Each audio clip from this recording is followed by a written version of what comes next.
take a moment and respond to some of the comments my colleagues have been making about family separation.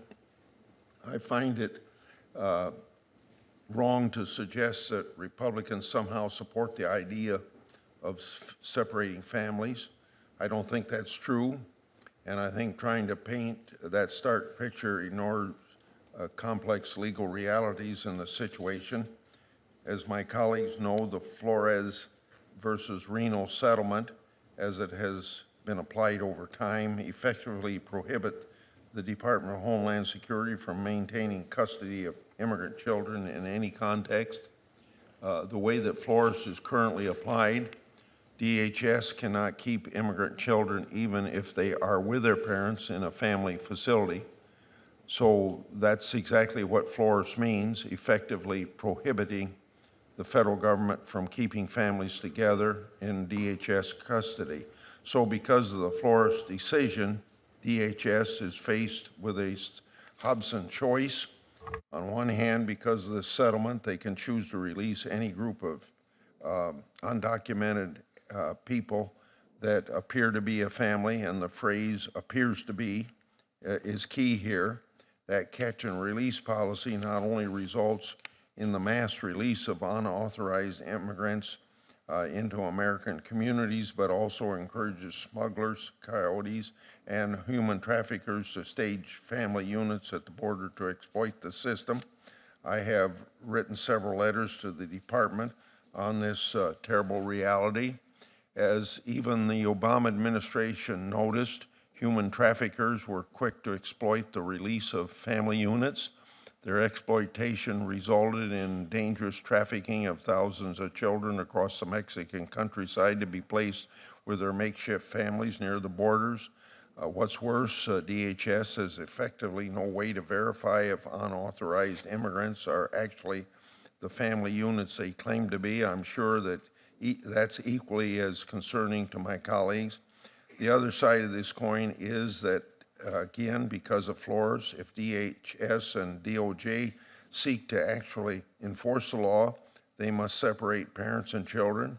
Flores will not allow them to be kept together pending the outcome of the case. So to me, the answer to this problem appears to be very simple. We could and should repeal the Flores settlement so that unauthorized immigrant families can be kept together pending the outcome of any proceedings. This would ensure the integrity of the family unit, and I'd point out that my amendment in February would have done just that. If my colleagues had cooperated with us and voted for it, we wouldn't be in this situation, and 1 8/10 million Dreamers would have a pathway to citizenship. Even so, as I speak, I'm working with Republicans like Senator Cornyn, Tillis, and Heller, working on legislation to address this issue. We can get a fix to Flores drafted, introduced, and passed by this week if there's a willingness to do it. I hope my Democrats colleagues will join with this effort. It would end family separation and do it immediately.